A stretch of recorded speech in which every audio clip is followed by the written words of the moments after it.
Bom dia, segundo ano, com o passar de semana. Então, nessa semana a gente vai ver duas semanas, que é a semana 3, não, desculpa, que é a semana 2 e a semana 3 do PET volume 3.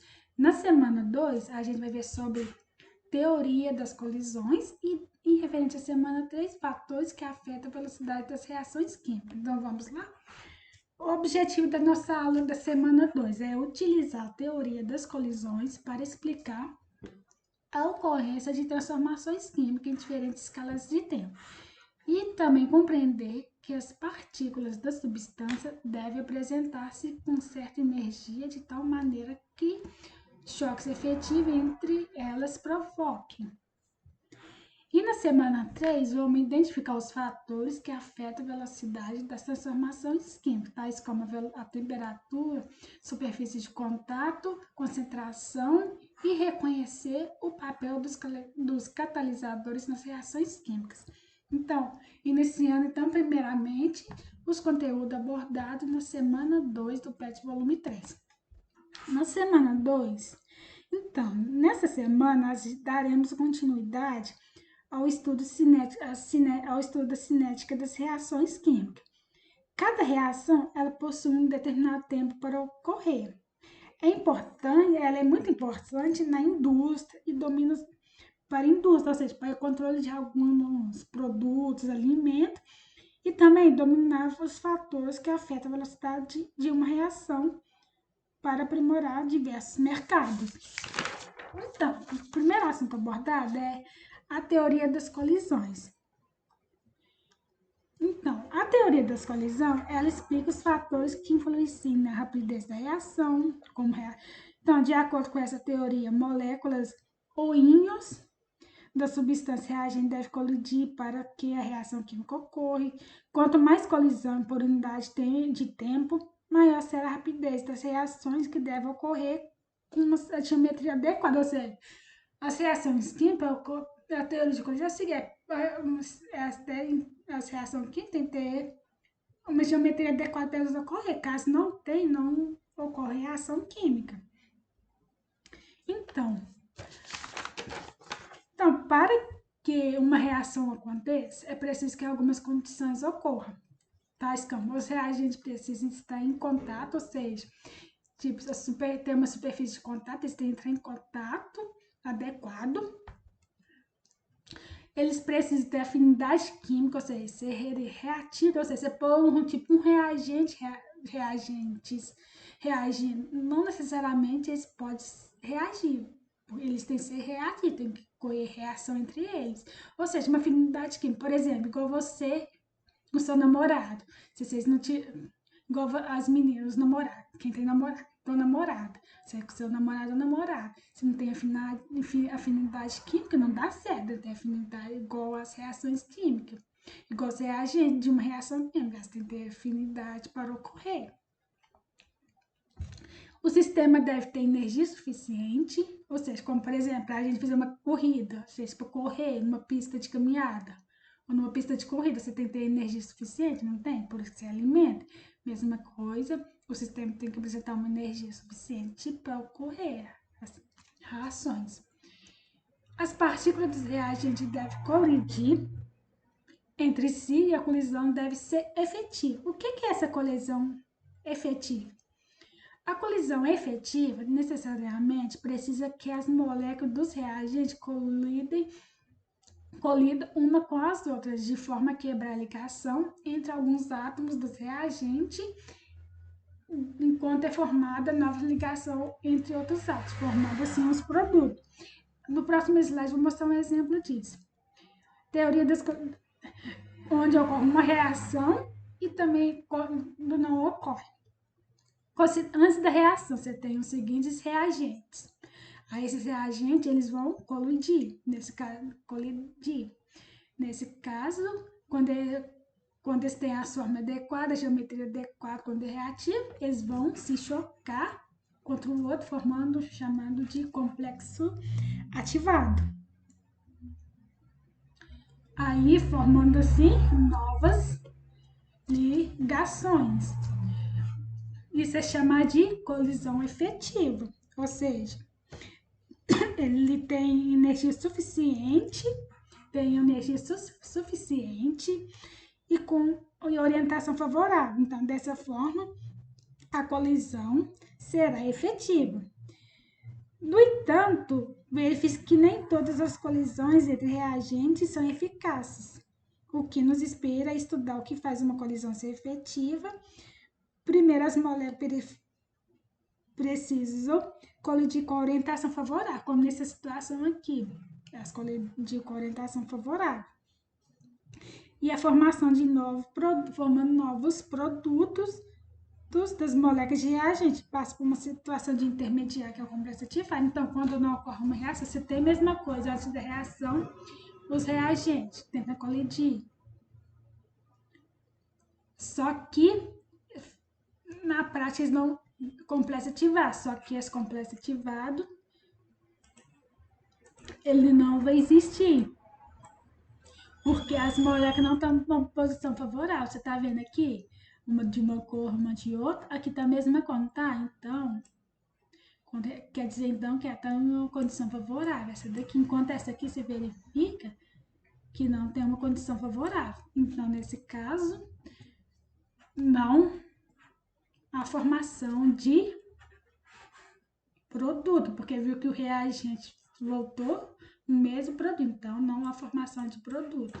Ou seja, a primeira situação é uma colisão efetiva, que tem condição favorável, energia suficiente, e a segunda não efetiva, porque não tem uma condição eficiente, como, por exemplo, a formação do dióxido nitroso e do oxigênio. Como, por exemplo, assim, você tem uma reação de ozônio, que reage com monóxido de nitrogênio, formando oxigênio, mais dióxido de nitroso. Isso é uma reação que ocorre por meio de colisão efetiva, orientação ativa. Então, como que eu falei de complexo ativado, a gente vai ver o que é o complexo ativado. Complexo ativado é o estado intermediário, ou seja, é o estado de transição formado entre reagente e produto, ou seja, como por exemplo eu mostrei aqui, como que eu falo? É um estado intermediário, você tem um reagente e produto, quando eles começam a reagir, um intervalo de tempo antes de ficar pronto. Por exemplo, como que eu posso falar? Quando você vai cozinhar alguma coisa, uma batata, você põe ela no fogo, na água, a batata na água, acende o fogo, aí vai cozinhar, vai passar a cozinhar, vai começar a amolecer, esse estado intermediário, que é chamado de complexo ativado. Aí quando ela já começa a ficar molinha, já basta formar nova ligação, nosso produto. Complexo ativado é um estado intermediário de transição formado entre os reagentes e produtos. Compre reagentes, tem os reagentes, passa por uma etapa intermediária, que é a etapa e forma os produtos. Vamos supor, por exemplo, uma reação do tipo A, B, reagente AB, formando os produtos CD. Então, você tem representado no gráfico.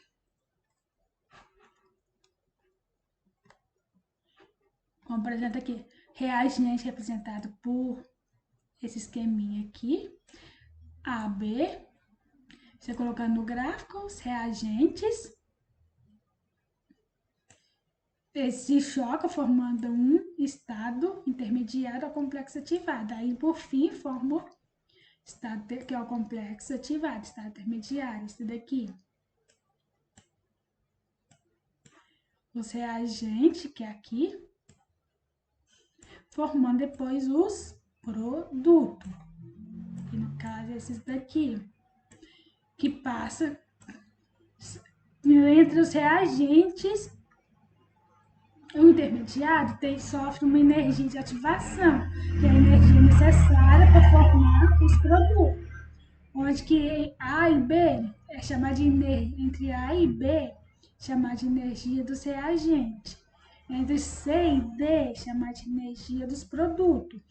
E a diferença entre energia dos reagentes e desse ponto aqui, é a energia do complexo ativado. E aqui, que é chamar de, que dá a diferença, não, a diferença desses dois aqui dos reagentes e do complexo ativado da energia de ativação. Quanto menor a energia de ativação, maior a velocidade da reação. Então, mas o que é energia de ativação? A energia de ativação é a energia mínima necessária que os reagentes devem ter para a formação do complexo ativado. Então, como pode mostrar no exemplo aqui, quanto menor a energia de ativação, mais rápido será a reação. Por exemplo, você tem os reagentes e você tem um complexo, é a diferença dos reagentes menos seu complexo ativar, que dá sua energia de ativação. Então, a energia de ativação é medida pela diferença entre a energia do complexo ativado e a energia inicial dos reagentes. Ou seja, podemos entender a energia de ativação como uma barreira que os reagentes devem passar para chegar no complexo ativado. Por exemplo, quanto maior essa barreira, mais difícil, maior será essa energia de ativação. Para essa energia de ativação diminuir, como que eu vou falar lá na frente, você adiciona um catalisador, que ele faz com que a energia dessa barreira diminua e aumente a velocidade de reação. Então, a energia de ativação é como uma barreira. Como, por exemplo, esse gráfico deu no PET da semana 2, na página 78. Ele mostrou dois reagentes reagindo, ozônio e monóxido de nitrogênio, formando um complexo ativado.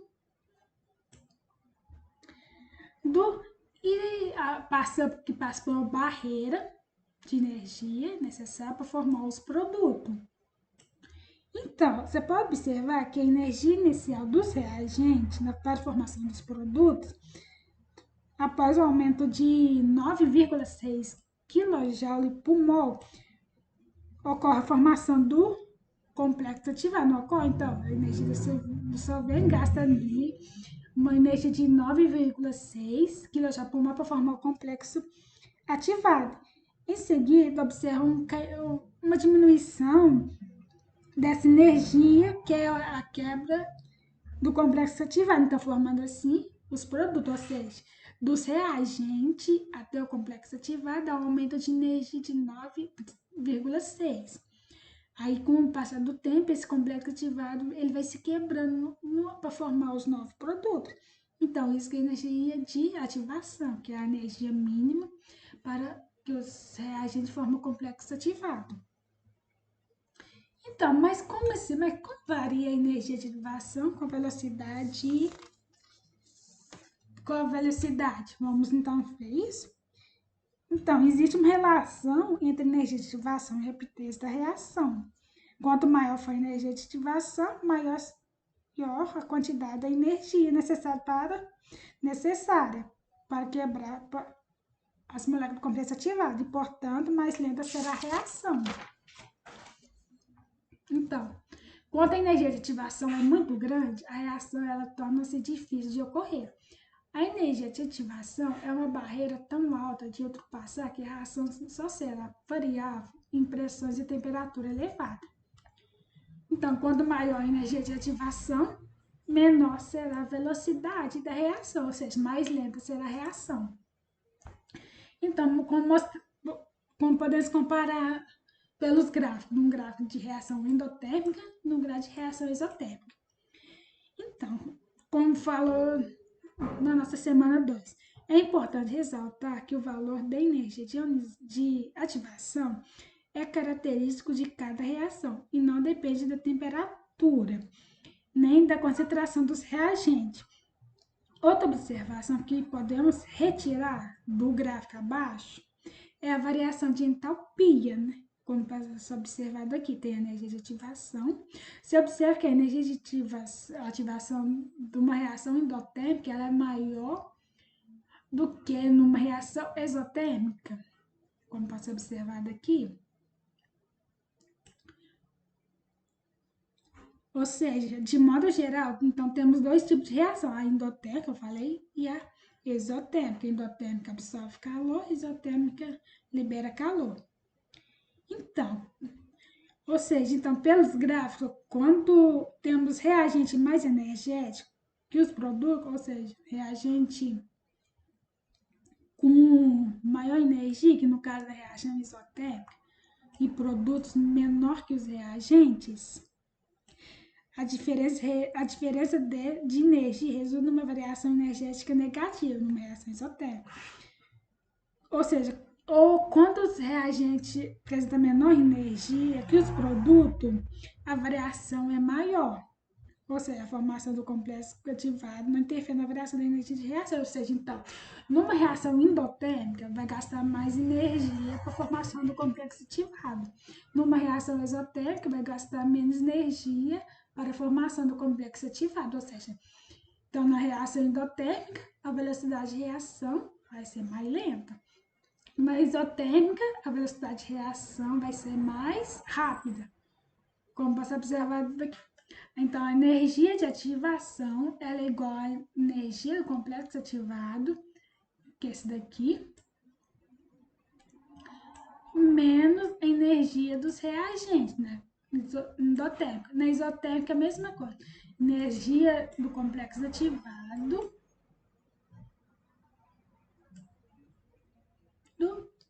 menos energia dos reagentes. Complexo ativado é esse aqui. Então, fica a energia de ativação na energia do complexo ativado é igual a energia 2, que é esse daqui na endotérmica. Mesma com a isotérmica. E dos reagentes, é classificar como E1, que no caso aqui vai ser E3, na isotérmica. Um detalhe, a energia de ativação ela tem que ser sempre positiva, maior que zero. Então, pessoal, essa semana foi sobre a teoria das colisões. Então, resumindo tudo que a gente viu, a velocidade das reações depende da frequência dos choques, ou seja, das colisões. Quanto maior o choque, maior a velocidade, numa forma adequada de geometria. Da energia desse choque, ou seja, colisões eficazes, maior chance de reação, ou seja, colisão efetiva. E, por fim, orientar sobre a propriedade das moléculas, colisão frontal. Quando as moléculas frontal, assim, na vertical, é uma colisão mais eficaz, formando, então, novos produtos. Então, nessa semana 2 é só isso. Dúvidas, vamos chamar aqui. Faça as atividades. E agora a gente vai para a semana 3, que é sobre os fatores que influenciam na velocidade de uma reação química. Então, nessa semana também conheceremos os fatores que podem afetar a velocidade de uma reação química. Industrialmente, esse conhecimento permite, por exemplo, redatar o amadurecimento de frutas, saber se um produto será vendido em pedaço ou inteiro, qual a melhor forma de conservar um produto e dentre outras coisas. Então, começando. Esse primeiro fator é o efeito da temperatura na velocidade. Para que serve a geladeira? Para que você utiliza a geladeira? Vocês já pensaram nisso? Por que vocês guardam as comidas na geladeira? Todo mundo é para conservar os alimentos, né? Para eles durar mais. Então, vou responder essa pergunta para vocês. Colocamos alimentos na geladeira para conservá-los. A baixa temperatura da geladeira diminui a velocidade das reações químicas, ou seja, responsável por produzir alimentos como carnes e legumes. Então, a baixa temperatura, a geladeira serve para conservar os alimentos, ou seja, porque a baixa temperatura, a velocidade de decomposição desses alimentos é menor.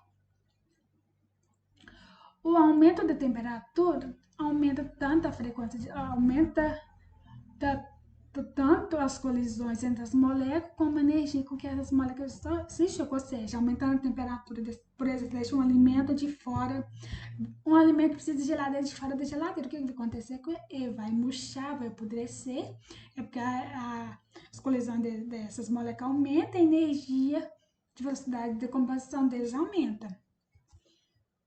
Como, por exemplo, se aumentando a chama para cozinhar um alimento mais rápido. Ou seja, à medida que vai aumentando o fogo, o alimento vai cozinhando mais rápido. Tudo vai? Por isso que geralmente, quando você cozinha, fez alguma coisa na panela de pressão, a velocidade é mais rápida do que numa panela. Então, pelas teorias das colisões, aumenta a probabilidade das moléculas reagirem. Então, quanto maior a temperatura, maior a agitação, maior a velocidade. Por exemplo, porque os alimentos são colocados na geladeira, devido à baixa temperatura e diminuição da velocidade da reação química, evitando que esses apodreçam. Então, quanto maior a temperatura, maior a agitação das moléculas e maior a velocidade da reação. Um outro fator é o efeito da concentração na temperatura. Por que você abana o fogo? Aquele domingo ontem, dia dos pais, todo mundo fez aquele churrasquinho. Por que geralmente que abanamos o fogo? Então, por quê? Tipo, no churrasco ou numa situação como a da figura ao lado. Ao abanamos o fogo, aumentamos a concentração de gás oxigênio, por exemplo, para ser queimador, ou seja, para aumentar a concentração de gás oxigênio e aumentar o fogo, para cozinhar mais rápido. Consequentemente, a velocidade da reação aumentará, fazer com que a lambareta aumente, ou seja, aumentando a concentração, a velocidade aumenta. Por exemplo, você quer fazer um suco, o suco está muito ruim, o suco ficou muito aguado, você vai adicionar mais pozinho, então você está aumentando a concentração, aí ele vai reagir mais rápido, aí o suco vai ficar mais doce, conforme seu desejo. Então, quando aumentamos a concentração dos reagentes, ou a concentração inicial, aumentamos as colisões entre as moléculas reagentes, sim, aumentando a velocidade destas. Então, podemos concluir que quanto maior a concentração dos reagentes, maior será a sua velocidade. Como, por exemplo, você pode ter basear no churrasquinho, porque você abana o fogo para aumentar a concentração de gás oxigênio e aumentar a velocidade que está ocorrendo para assar seu churrasco. Agora, o terceiro fator. O quarto próximo fator, efeito catalisador. Não, o terceiro fator que é efeito da superfície de contato na velocidade. Então, qual que você acha mais fácil? Você quer cozinhar uma batata mais rapidamente. O que você acha mais fácil? Cozinhar a batata inteira ou cozinhar ela picada? Vamos ver qual que será o mais prático? Então, se colocarmos as batatas em pequenos pedaços para cozinhar, economizaremos gás de cozinha. Porque quanto maior a área de contato, maior a velocidade da reação, ou seja, mais rápido é o cozimento da batata. Então, quando ela está picadinha no meio, o cozimento deve ser mais rápido. Ao fatiarmos a batata, aumentamos seu contato com a água quente, fazendo com que cozinhe mais rapidamente. E quanto maior a superfície de contato entre os reagentes, ou seja, quanto mais pulverizado, mais fragmentado ou mais picado, maior será o número de colisão entre as partículas reagentes. Isso faz com que aumente o número de colisões eficazes, aumentando a velocidade da reação, ou seja, quanto maior a superfície de contato, maior a velocidade de reação, ou seja, quanto mais picada alguma coisa, mais parte no meio, maior, tipo um comprimido mesmo, quando você amassei, que é esse comprimido efervescente, sal de fruta, quando você pica ele no meio, ele vai correr uma reação mais rápida, maior velocidade. Agora o último, efeito dos catalisadores na velocidade da reação. Mas então, o que é um catalisador químico? Catalisadores são substâncias que aumentam a velocidade das reações químicas sem serem efetivamente consumidas, ou seja, ela aumenta a velocidade de uma reação sem ser consumida na reação. Ou seja, tipo você colocar algo. Eu não sei se muita gente sabe, mas tem gente, igual, para cozinhar algumas coisas, para cozinhar bem rápido, coloca tipo prego. Acho que é. Não sei, é bem na cara, tipo, eu acho que é na carne. Coloca prego dentro da panela, pra carne, quando a carne tá muito dura, para ela cozinhar mais rapidamente. Porque o prego, ele serve como um catalisador, fazendo com que a carne cozinhe mais rapidamente. Catalisadores, eles fazem parte da nossa vida, como no caso de colas. epóxi, em que uma das massas é o catalisador, que acelera o endossamento da cola, ou seja, essa cola nossa escola, ela tem uma resina chamada epóxi, certo? Como catalisador para acelerar, para a cola ficar mais dura, ou seja, quando você cola no papel, cola no papel, você vê que a cola seca, não seca? Porque tem essa resina epóxi que serve como catalisador. Vamos aprender. E catalisador também pode ser utilizado na astica de capê, chamada de tângara químico, desenvolvido para acelerar reações químicas à base de triclorato de amônio, que é uma tinta de cabelo, cuja forma está aqui, que é utilizar como tinturas de cabelo. Benefício: acelera as reações químicas à base de tioclorlato de amônio em cabelos naturais, coloridos ou descoloridos. Tioclorlato de amônio ativo destinado à aceleração de ação redutora nos processos com tiocloranato de amônio. Então, atenção, o catalisador pode ser regenerado após a reação ocorrer, ou seja, pode reaproveitar o mesmo catalisador em outra reação química. Como que atua o catalisador? A principal função do catalisador é diminuir a energia de ativação, facilitando a transformação de reagentes em produtos e aumentando a velocidade das reações. Os catalisadores podem ser também enzima inibidores. Enzima inibidores são catalisadores naturais como os catalisadores, aumenta a velocidade das reações, diminui a negativação. Enzimas estão presentes no nosso corpo. Um exemplo de catalisador deu a reação química, reagente e produto. Os reagentes antes do complexo ativado, formando depois os produtos. Você viu que vocês estão observando que tem duas curvas aqui, tem uma com enzima, é a mesma coisa catalisador. Você observa que tem uma curva em pretinho com enzima catalisador e uma a vermelhinha sem enzima, sem catalisador. Você observa que com enzima a velocidade, a curva é menor, não é inclinação, porque ela aumenta a velocidade da reação, diminui a energia de ativação, enquanto sem a enzima, ela aumenta a velocidade, não, diminui a velocidade, tornando a reação menos lenta. Então, resumindo, catalisador, ele aumenta a velocidade de uma reação, porque ela abaixa a energia de ativação, ou vice-versa. Sem o catalisador, essa energia de ativação é muito alta, precisa de muita energia para formar o produto. Então, pessoal, essa semana foi isso, a semana 3, sobre os principais fatores que afetam a velocidade de reações. Alguma dúvida pode me perguntar aqui e bons estudos. E quinta-feira eu vou passar a correção tanto da semana 2 como da semana 3. Dúvidas, pode me chamar aqui no WhatsApp.